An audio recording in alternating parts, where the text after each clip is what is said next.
So joining me now is Josh. First of all, Josh, thanks hugely for coming on the podcast. So how are you doing today? Hey Sam, yeah, thanks for having me. Firstly, yeah, all good, thank you. How about yourself? Yeah, all good. Yeah, not too bad. As we talk, Silverstone's just been renewed for 10 years. So that's good news for us based in the UK at least.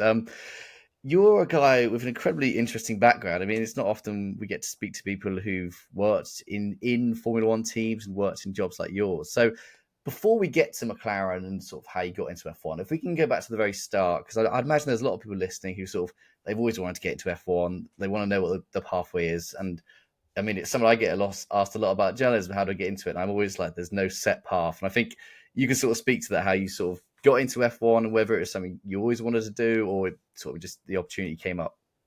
Yeah, absolutely. Yeah, so I think as growing up, I loved motorsport. I loved Formula One. I've got fond memories of sitting, on Sundays watching the race with my dad and things like that. So, but it's always one of those things that you see on TV and you never think, I want to be there.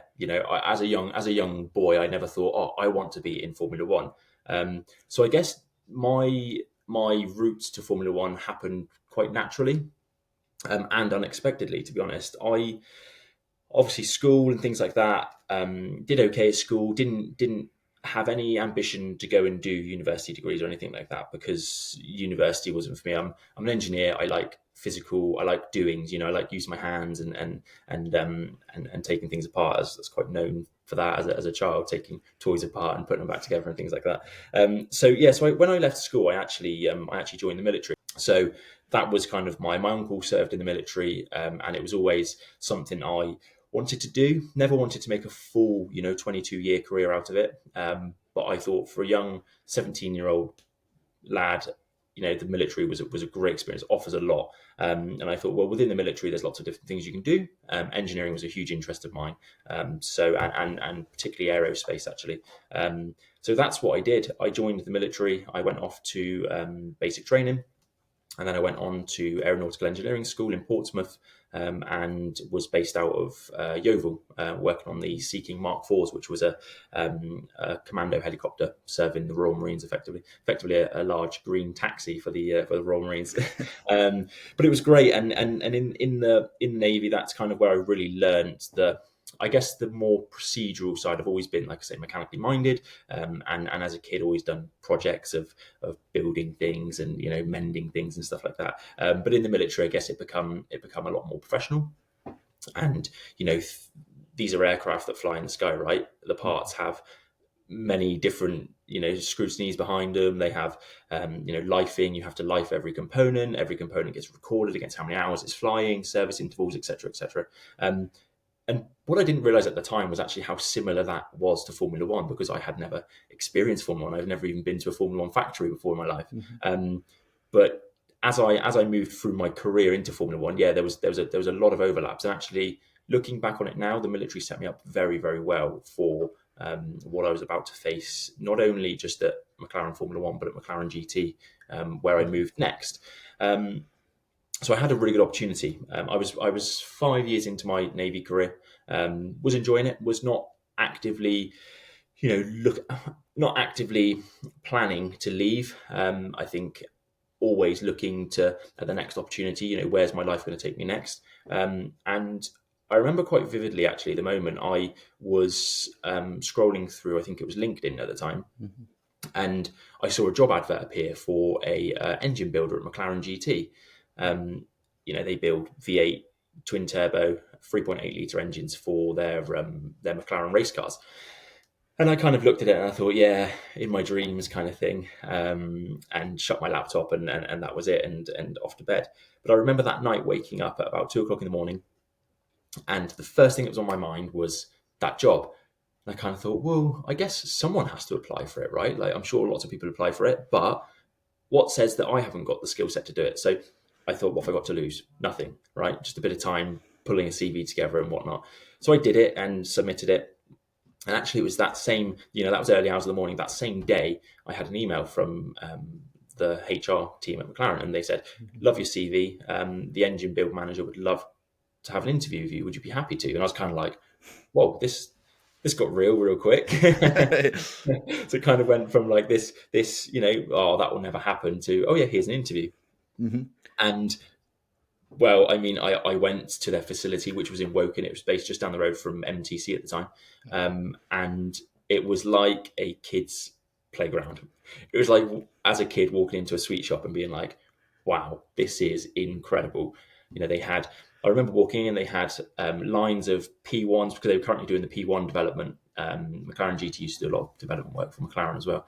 And there was race cars, there was GT3 cars, there was GT4 cars, there was road cars.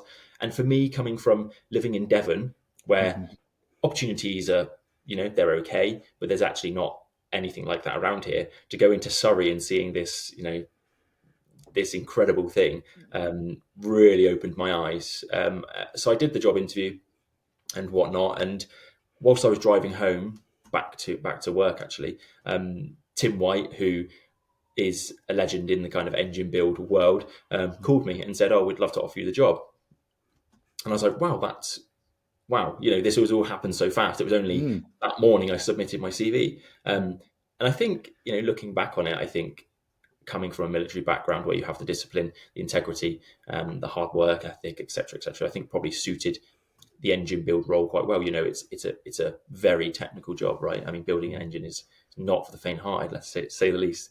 Um, The problem with that is that I had this job offer, which was something that I never thought I'd have, but I wanted it. I wanted to do it. And on the other hand, I had the military, which actually the notice period for serving in the military is a whole year. Wow. Okay. So I had this dilemma where I thought, well, I want to take this job. How am I going to get someone to sign off me leaving the military in this 2 month period that McLaren want me?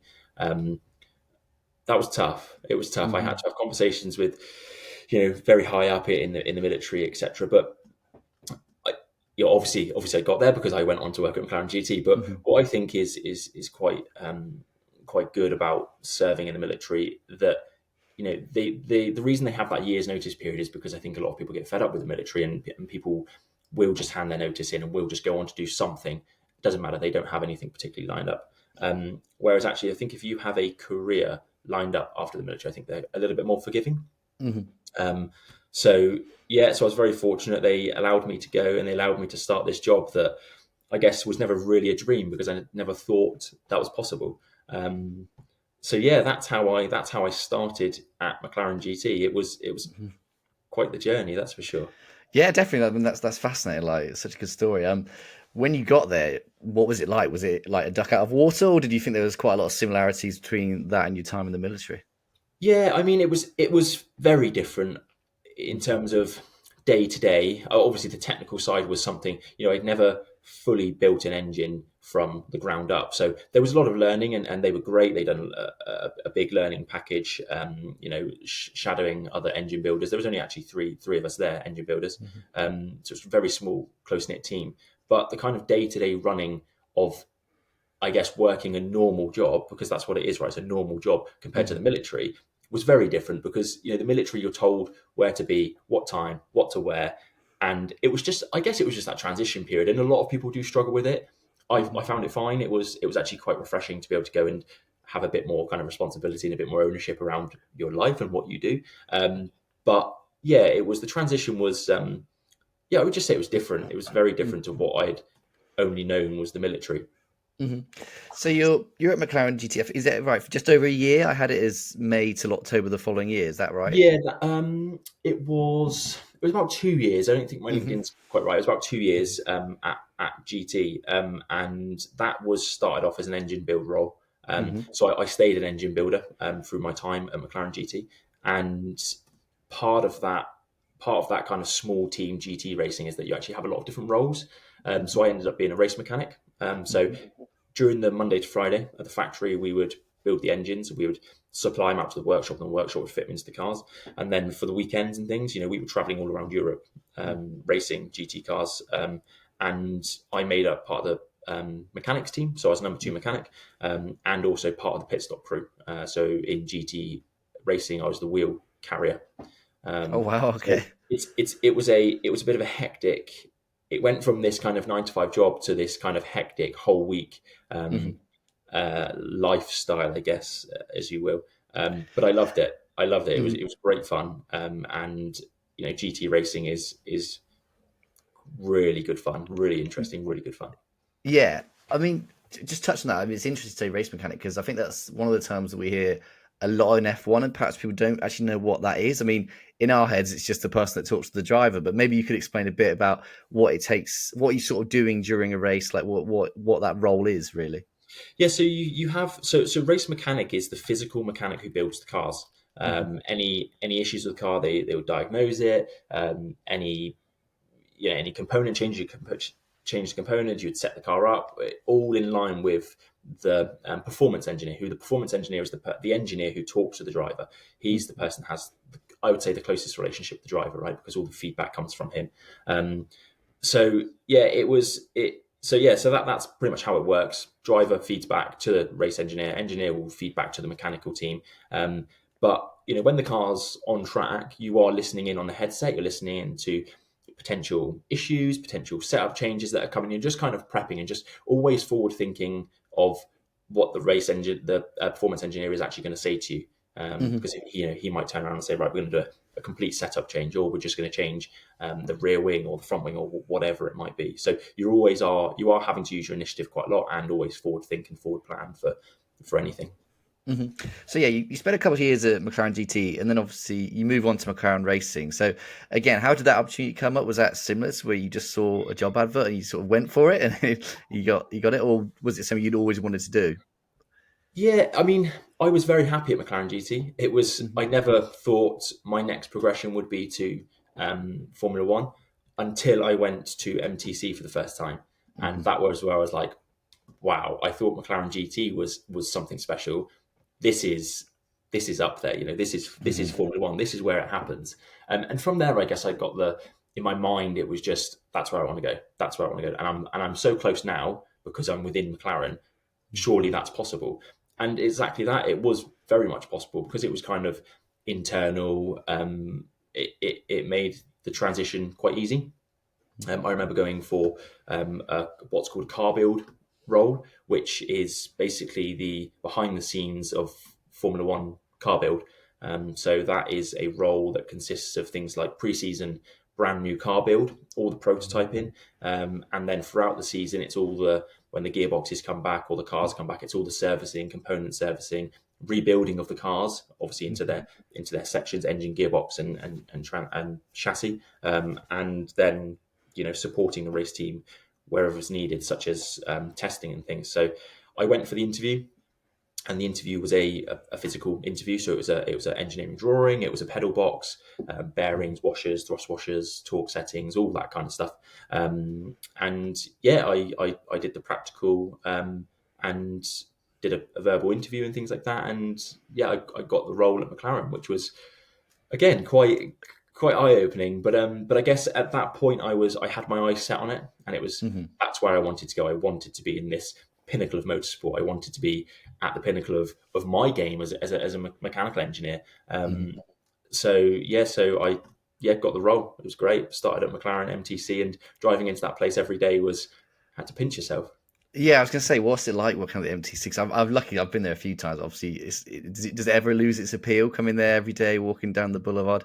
No, never. No. No, no, no. And it's pretty cool because the race bays where the Formula One cars are built are kind of just below the boulevard. I'm sure you know Hmm. Sam, but Hmm. you kind of look down into it. So actually, when you're building cars and it's your day to day, and you're just doing what you do, you look up and there's always people just looking in on you. It's almost like a Hmm. fishbowl. It's quite surreal. I bet. Sometimes. So, it's a good time to talk to you, really, because obviously we're sort of heading into pre-season now. Just using your sort of knowledge, like how far along are the cars at this stage? Are they pretty much ready to go, or would you say they still a bit more building to go? Like, how last minute were you leaving it until you've had that first pre-season test? Well, it depends. I mean, there's so many factors that stack up as to where the cars are right now. I mean, it's been known that sometimes cars for the launch, for the livery launch, Hmm. aren't the cars that end up racing. And there's a few reasons for that. A few reasons being that technically they're just a bit further behind in the manufacturing and the build, or actually the fact that they don't want to release the proper car because that's innovation being revealed, right? Yeah. So there is a fine balance between keeping it, very secret and whatnot. But typically now you would, I mean, preseason testing is just around the corner. Most cars will be, you see on Instagram and social media that all the fire ups are being done. Hmm. Cars are doing shakedowns and things like that. But from a simple shakedown, there can be a lot of work. If you do, it's the first time you run the car in anger, you run it at Hmm. its maximum temperatures, you run it on, high downforce, you start to see things going wrong. You start to see carbon fiber cracking, you start to see bodywork overheating, all sorts of issues can arise if the pre-work hasn't been done right. But Hmm. I think most of the time now, certainly when they're developing iterations of cars, which is where they are now. The rule change happened a few years back, and Hmm. now they're just iteratively changing cars. So it's not so bad. But when you've got a fresh design, a fresh build, a new different engine that's going into it, like we had at McLaren when we went from Honda to Renault. Yeah, it was a big change, big Hmm. change. And when we talk about these shakedowns and stuff, like what sort of stuff are they searching for? Of course, obviously you do so much work in the sim and you do so much work in the wind tunnels. Like, how much would you say is still not known before you actually get to the track, or is it pretty much we know exactly what's going to happen? We just want to see it actually happen. Yeah, no, I think there is always a lot of unknowns because you Hmm. can't. I think it doesn't matter how much CFD you do or how much wind tunnel time you do, you cannot replicate a car on a track going over, the slightest bumps in the road, the slightest uneven surface, or whatever it might be. So there are always issues that crop up in preseason testing, and preseason testing is always long days. It's always fault finding, rectification. Um, but if you do pre-season or shakedowns and preseason testing, and you rectify those issues, you do really set yourself up for a much better year. But Hmm. if you start the season on the back foot, it's tough work on the fans, because the fans want to see the cars go well, but also on the team, because not only does it start to hit your kind of your morale and things like that. It's yeah, it can really start to get on top of you. So preseason testing and shakedowns are really important. Hmm. I mean, it's interesting you mentioned about like the morale stuff. Obviously, like that sort of period for McLaren was quite a tricky one, obviously, because you mentioned the Honda engines and stuff like that. I mean, first of all, we can sort of start with. I don't know if he was there by the time he came, but obviously Zach Brown came in as sort of was like a huge change to McLaren, like probably the biggest change since Bruce McLaren used to run it. But like, how was that for you? Like, how did you notice like an environment change, or did you how was he to work under really? Yeah, I mean, for me, I started at McLaren kind of in the very late Ron era, and it was Hmm. it was in that transition. And it went from I had only heard stories about the whole how Ron used to keep his tight ship and all things like that. Hmm. I think the atmosphere at McLaren relaxed a little bit, Hmm. but I would say actually because it was a bit more relaxed, I think people went a bit further. When people did a bit more, people took that Hmm. little extra bit more pride in it. But Zach is a businessman and Ron was a racer. Hmm. There's a big difference between the two and how maybe they would run McLaren. But when I first started, in the Honda kind of era, it was tough, very tough, Hmm. because we had a bad car, right? Very bad car. We had one of the best drivers on the grid, Fernando, Hmm. driving this car, and the two just didn't align. Um, Zach come in. We didn't have many sponsors on the car in Hmm. 20 was it 2017? 2017, yeah, it must have been 2017, 2018. Um, but what Zach has done in terms of building the McLaren brand back up and bringing sponsors on board, I think he's done a phenomenal job. Hmm. But I think also he has brought in a very good technical team Hmm.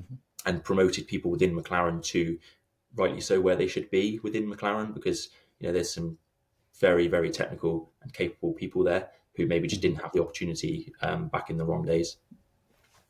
I mean, it's interesting your background. It's probably perfectly placed, really, because obviously you spent so long building engines, and then suddenly you were in a different role where you weren't building the engines anymore. Like, what was that? Was that just frustrating? Because obviously there was a lot of rumored talk about the engine being the issue, kind of stuff. And you've come from a background where you're building them and they're working well. Like, how did you find that? Yeah, I mean, F1 technology is a lot of people look at an F1 car, and rightly so if you're not maybe as technically minded, but you look at an F1 car and you go, wow, there is a lot going on here. Um, Hmm. at the end of the day, it's nuts and bolts, right? Everything works the same. It's just the innovation within that component. So the innovation between a GT3 engine and an F1 engine was vast. Honda engine. I mean, look at where Honda are now, right? I mean, they're you know, Yeah. could we say back then it was the engine or was it the car? I Hmm. think it became very obvious in the first season of Renault in 2018 or 2017 when we moved to Renault and the car was still not so great. Hmm.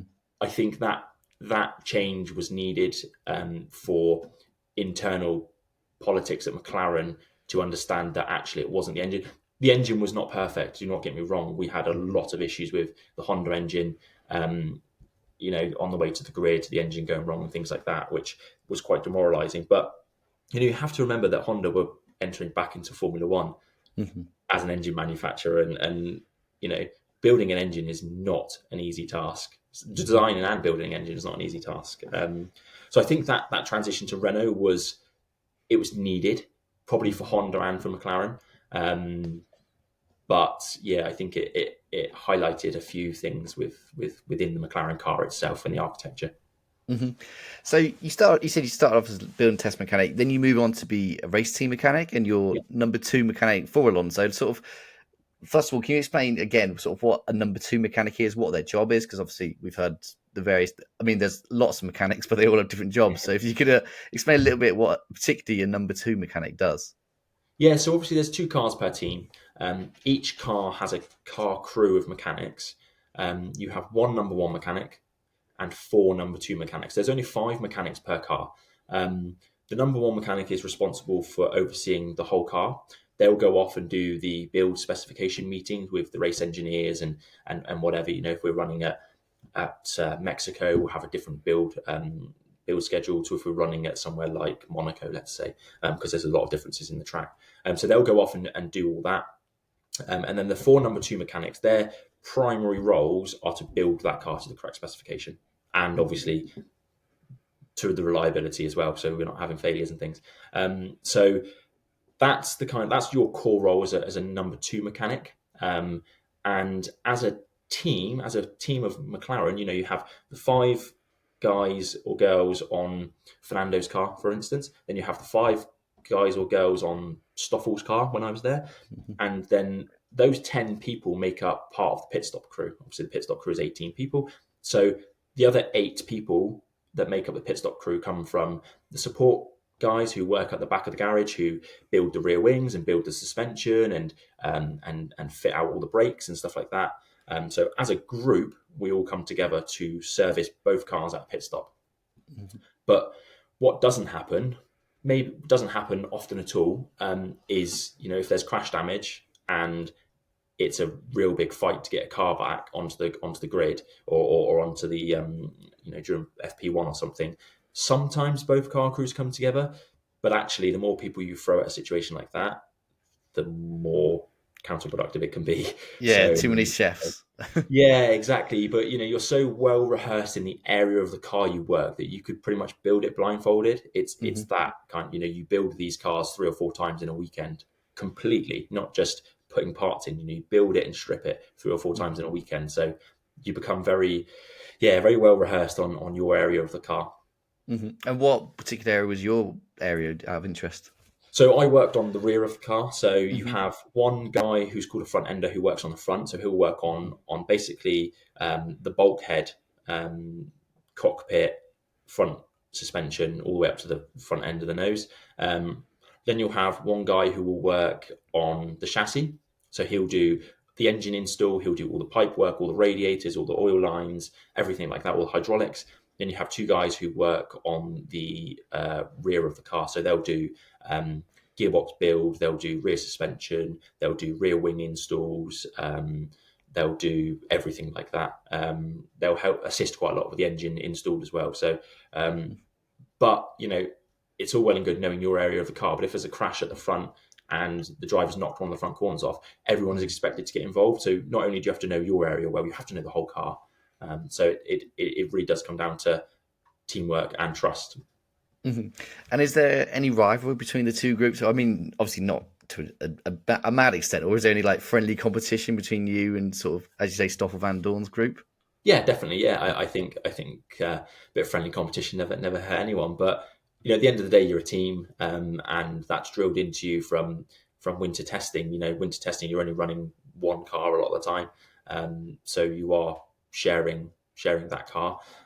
But yeah, there's lots of areas of competition. Pit stops is a particular area of competition, per corner or whatever.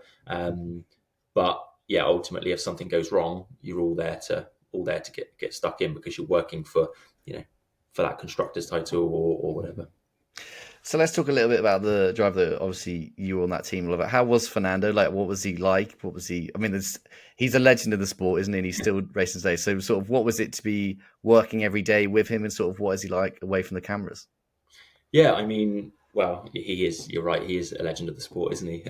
Mm, Fernando's great. He I think he talks his mind, which is good because Fernando is probably one of the rare drivers that can set a car up. mm, He comes back and he tells the performance engineer, "This is what we need to do." Not to the exact kind of millimeter of adjustment, but he is very, very, very good at feedback. Whereas a lot of the younger drivers, they tell the race engineer a bit more about how they feel the car, and the race engineer then has to decipher that. But as a guy, it's tough. We don't really have much to do with the drivers outside of apart from them driving the car. But they have to trust that we have built them a car that they can go 300 odd kilometers an hour in, and it's going to mm, be reliable. So there is a lot of trust there, and drivers do so they do take you for dinner as a group and things like that, at particular races of the season. But the drivers have crazy lives, right? They get in the car, mhm, they race the car around the track, they then get out, they feed back to the engineers, they do all of that, then they go and do their PR pieces. It is, and then at the end of the day, they disappear off whilst we're building the car. But mhm, that's what it is. They have their areas that they're busy. We have our areas where we're busy, and there's not too much crossover outside of the car, which I mhm, guess is probably quite normal for all teams, I'd say. mhm, mhm. And how much sort of time is he spending at the factory in a typical week for a driver? Is it one day a week, maybe, or even less than that? Yeah, during the season, it's not much at all. Mhm, There's if there's a big gap between races and things like that, they'll head back, and same for the mechanics. But if it's, I mean, you see the calendar these days. It's mhm, double headers, triple headers, and that's tough. That's tough on everyone. So just as important as it is people being back in the factory, it's just as important as having a bit of time off to be at your optimum performance for the next race or the next potentially three races back to back. mhm. And so obviously Fernando retires eventually. Were you still there for that more, or had you gone as well? I think Carlos Sainz took his seat. Did you have any interaction with Carlos? Yeah, so Carlos was the other car, other Oh, side of okay. the garage. So I left the same year as Fernando left. Hmm. So end of 2018, he left McLaren. But yeah, so yeah, Carlos was great. I think Carlos has a lot of potential, and obviously the news has just come out about Lewis and Ferrari. Hmm. So I would really really hope that Carlos gets a seat Hmm. in 2025. So we will see. I could see him in green and black at Mercedes, but Yeah. So thinking back about your time at McLaren, is there any fun stories that stick out? Because, like you said, it's a mad job. You're going around the world. You were essentially with your group of mates. Like, you've all worked together so long. Is there any particular stories that stick out for you from your time there? oh yeah, a lot probably. I mean, like you're right. You're a family. You end up traveling. You do 60 odd flights a year. You're away for however many hundreds of days of the year, out of the Hmm. country. It's tough, and if you're having a bad season, back in the Honda days, if you're having a bad season, all you tend to see is the hotel, the circuit, the airport, and that can happen back to back every weekend. But Hmm. I think more so now than ever, the team managers and team principals are realizing that it is really important to have downtime. So they're kind of bringing in a bit more of a crew change and rotation and things like that, which is good. But don't get me wrong, we had opportunities in lots of countries to go and explore and things, even if it's for a day or a couple of days. But one memory that sticks in my mind with McLaren was that we were in Monaco, and Monaco, as you know, is a nightmare of a track. Everyone loves it because it's Monaco, it is a nightmare trying to take 40 tons of kit down the streets of Monaco, building them up in this garage where you've got quite literally a tree growing through the middle of your garage, and they've built your garage around it, and it's chaos. Hmm. But one particular year we were there, and the traffic was crazy and things like that. And it was the day we were flying home actually, and we were all stood outside, and the bus never turned up because the bus got caught in a tunnel and there was a fire or something like that. It was chaos. But the team manager realised how important it was to get everyone home because we'd just been away on a triple header. So he ordered a bunch of taxis for the guy, well, for the group. Obviously, there wasn't enough seats. So he was like, right, who wants to go in the taxis and go to the airport? And obviously, a lot of people were like, yeah, I want to go. Like, jumping in the taxi, I'm going home. And a few of us, there was probably 9 or 10 of us, were kind of like, well, it's fine. Let them go if they want to go. We'll stay in Monaco an extra night, whatever. We'll just go home tomorrow. And he was like, right, okay, so you guys who are going in the taxis, you go sit in your taxis. You guys, you go over there. And it was a very clear divide. And then he turned around and said, right, the guys who didn't want to go in the taxis, you guys, if you make your way to the helipad, there's 3 helicopters waiting, and they're going to fly you from Monaco over to the airport. And Oh obviously, wow. everyone in the taxi was kind of like, "Oh, that's not fair," blah blah blah. And the team manager was like, "You picked it. You wanted to go home." Very cool. So you can imagine we got to the airport and we were in the lounge drinking a beer before they even got through check-in. Oh, perfect. Absolutely. What a I way to mean, leave Monaco. things like that are quite rare, but Mhm. that's the extent that teams do go to because they appreciate how important that R&R is after a Mhm. tough race weekend. Yeah, and you mentioned that obviously we're about to go into a season with 24 races. Like, do you think that number's too much, or would you say that it's just not fair on the staff, really?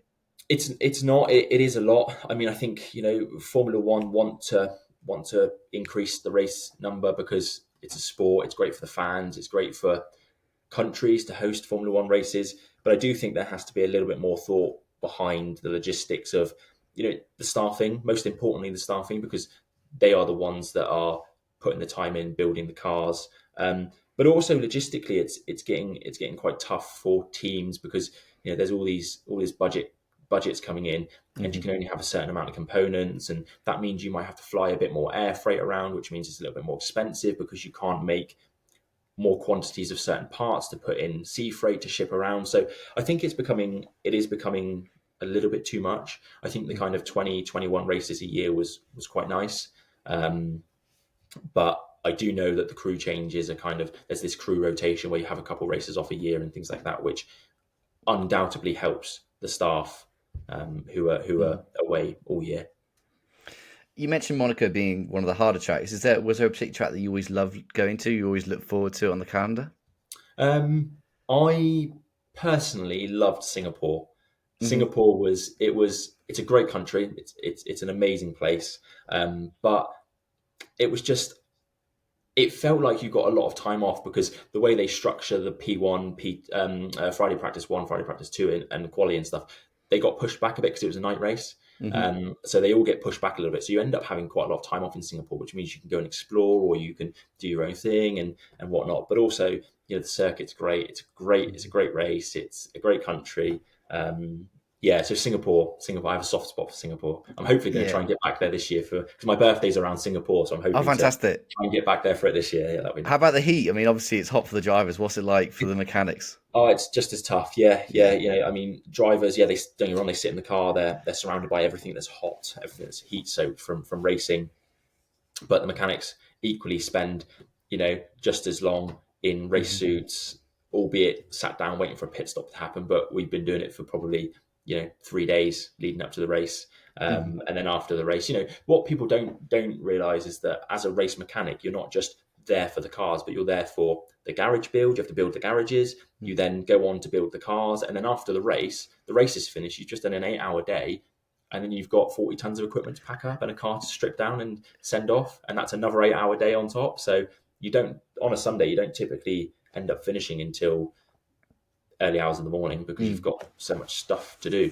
Um, Yeah, yeah, I haven't been to the race. I always find it fascinating. Like you can have this race on Sunday, all the fans cheering, all the podium, all the stuff like that. But an hour later, you'll go down the pit lane, and there'll be like lorry after lorry after lorry of yeah, just people stuffing onto another one. So yeah, it is a mad operation how this whole massive circus really like gets transported from Mexico to Brazil and then back to Vegas or whatever. So yeah, it's always a fascinating sight about an hour after a race is over.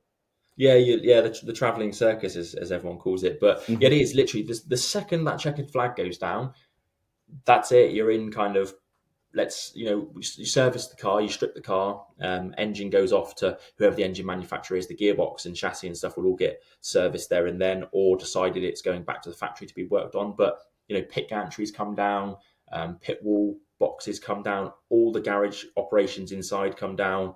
It is a mammoth task. There's forklifts Mm-hmm. driving around everywhere, and yeah, you're quite often working until 2, 3 o'clock in the morning, and typically you'll go back to the hotel, get a shower. You might have, if you're lucky, a couple hours sleep, and then you're on the plane. And you Mm-hmm. might be flying to, like you just said, you might be flying to Vegas, or you might be flying to wherever next. So it can be brutal. Yeah, it really Mm. can. Certainly if you've And had a bad even Friday and Saturday yeah, and you had no sleep.